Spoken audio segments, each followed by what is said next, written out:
સમાચાર વાવથરાથી રૂણી ગામમાં ચૌધરી સમાજનું મહાસંમેલન। ચૌધરી સમાજની દીકરીના પ્રેમ લગ્નને લઈ વિવાદ। 2 વર્ષ અગાઉ રબારી સમાજના યુવક સાથે લગ્ન થયા। મોટી સંખ્યામાં ચૌધરી સમાજના લોકો ઉમટી પડ્યા। દીકરી ચૌધરી સમાજને પરત સોંપવાની માંગ કરાઈ। ચૌધરી સમાજના આગેવાનો સંમેલનમાં હાજર। મહત્વનું છે કે ગઈકાલે દીકરીએ વિડીયો વાયરલ કરીને પોતાનો માળો ન વિખેરવાની અપીલ કરી હતી। 2 વર્ષ પહેલા દીકરીના રબારી સમાજના યુવક સાથે લગ્ન થયા હતા। અત્યારે તેમને એક બાળક પણ છે। સંવાદદાતા કિશોર જોડાઈ ગયા છે વધુ જાણકારી સાથે। કિશોર, કિંજલ રબારી કેસ બાદ હવે ચૌધરી સમાજે પણ માંગ કરી છે કે તેમની દીકરીને પરત લાવવામાં આવે। શું જાણકારી? ચોક્કસથી કિંજલ રબારીની જે રીતે ઘર વાપસી થઈ હતી તે બાદ અનેક સમાજના જે મા બાપો છે કે જેમની દીકરી અન્ય સમાજના યુવાનો સાથે ભાગી ગઈ છે તે દીકરીઓને પરત લાવવા માટેની હવે માંગ ઉઠી છે। આજે ચૌધરી સમાજના લોકો જે એકઠા થયા છે તે ચૌધરી સમાજની દીકરીએ જે રબારી સમાજના દીકરા જોડે લગ્ન કર્યા હતા 2 વર્ષ પહેલા તે દીકરીને પરત લાવવા માટે આજે આ મહાસંમેલન યોજાઈ રહ્યું છે। તેમાં રબારી સમાજ પાસે માંગ કરવામાં આવશે કે તેમની દીકરીને પરત લાવવામાં આવે, પરંતુ ગઈકાલે જે દીકરી રબારી સમાજના યુવક સાથે લગ્ન કર્યા હતા તેને વિડીયો વાયરલ કર્યો છે। તેને કહ્યું છે કે મારે હવે એક નાનું બાળક પણ છે, મારે પરત નથી આવવું। તેને લઈને અત્યારે આ સંમેલન ચાલી રહ્યું છે। આ સંમેલનમાં અન્ય એક માતા પણ સામે આવી છે। તેને પણ કહ્યું છે કે પાટણના ધીનોજ ગામમાંથી 28/5/2025 રોજ રબારી સમાજનો યુવક જેની યુવતીને લઈ ગયો હતો, તેની દીકરીને લઈ ગયો હતો, આ દીકરીને પરત લાવવા માટે પણ માંગ કરવામાં આવી છે। આમ અનેક જે દીકરીઓ છે કે જે રબારી સમાજમાં ગઈ છે તે દીકરીઓને પરત લાવવા માટે અત્યારે આ ચૌધરી સમાજ દ્વારા માંગ કરવામાં આવી રહી છે અને તેને લઈને સંમેલન પણ અત્યારે ચાલી રહ્યું છે। જી આભાર કિશોર જાણકારી આપવા માટે।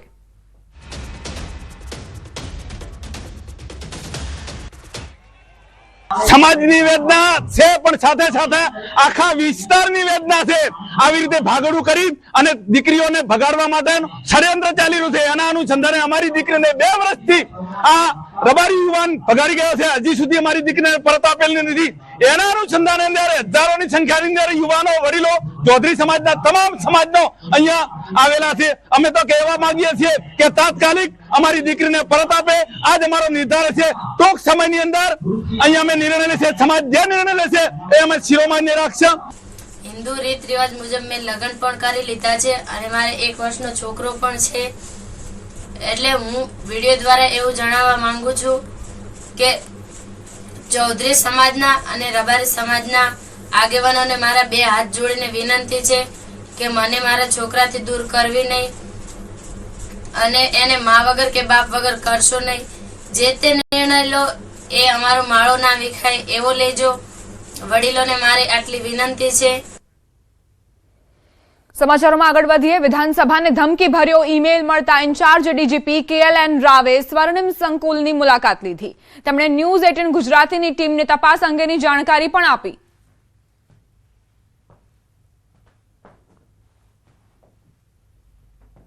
विधानसभा ने जो बॉम्ब थे उड़ावी देवाने धमकी भरे ईमेल મળ્યો છે। सर આપણી સાથે सर किस प्रकार से ये हम लोग पहले तो विधानसभा का सिक्योरिटी का पूरा चकासनी कर रहे हैं। बॉम्ब डिस्पोजल स्क्वाड और जितना भी SOP है उसके मुताबिक में कार्रवाई चल रही है और ये जो धमकी भरे ईमेल आया है उसका भी हम लोग साइबर सेंटर ऑफ एक्सेलेंस से तपास करा रहे हैं और कहाँ से ईमेल आया है उसके ऊपर भी कार्रवाई की जाएगी।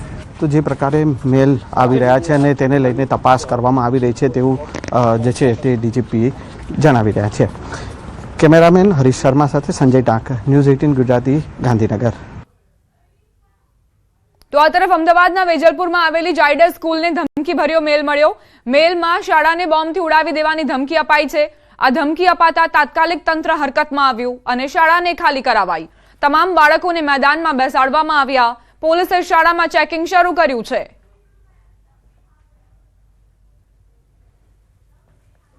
બોમ્બથી ઉડાવી દેવાની એક પછી એક ધમકી જે મળી રહી છે। આજે સ્કૂલોને પણ ધમકી મળી છે, ઈમેલ મળ્યો છે અને ત્યારબાદ પોલીસ દ્વારા હવે ચેકિંગ હાથ ધરવામાં આવ્યું છે। ત્યારે વેજલપુરમાં આવેલી જાયડસ સ્કૂલને પણ ઈમેલ મળ્યો છે કે બોમ્બથી ઉડાડી દેવાની જે ધમકી મળી છે, જેના લઈ અત્યારે સ્કૂલની બિલ્ડિંગ છે તે ખાલી કરાવી દેવામાં આવી છે। વિદ્યાર્થીઓને સલામતીના ભાગરૂપે મેદાનમાં બેસાડવામાં આવ્યા છે અને સ્કૂલની જે બિલ્ડિંગ છે ત્યાં અત્યારે પોલીસ દ્વારા ચેકિંગ છે તે કરવામાં આવી રહ્યું છે। સાથે જ વાલીઓને પણ અપીલ કરવામાં આવી છે કે કોઈ ગભરાય નહીં, ડરે નહીં. જે બાળકો છે તે તમામ સલામત છે અને સલામત જગ્યા ઉપર અત્યારે બાળકોને છે તે રાખવામાં આવ્યા છે અને વાલીઓને પણ મેસેજ આપી દેવામાં આવ્યો છે કે જે પોતાના આવીને બાળકોને લઈ જઈ શકે છે. ત્યારે બાળકોની સલામતી માટે જે ચેકિંગ કરવામાં આવી રહ્યું છે, સાથે જ એક્ઝામનો સમય પણ ચાલી રહ્યો છે, ત્યારે બાળકો પણ ડરે નહીં તે માટેની સૂચનાઓ આપવામાં આવી છે, અપીલ કરવામાં આવી છે. પરંતુ એક પછી એક ધમકી મળી છે, ત્યારે લોકોને પણ અપીલ છે કે જે ધમકી આપી રહ્યા છે તેના ઉપર સખતમાં સખત કાર્યવાહી કરવી જોઈએ. કેમેરામેન પ્રકાશ દેસાઈ સાથે વિભુ પટેલ, ન્યૂઝ 18 ગુજરાતી, અમદાવાદ. સમાચાર સાબરકાંઠાથી. Idar Bhiloda state highway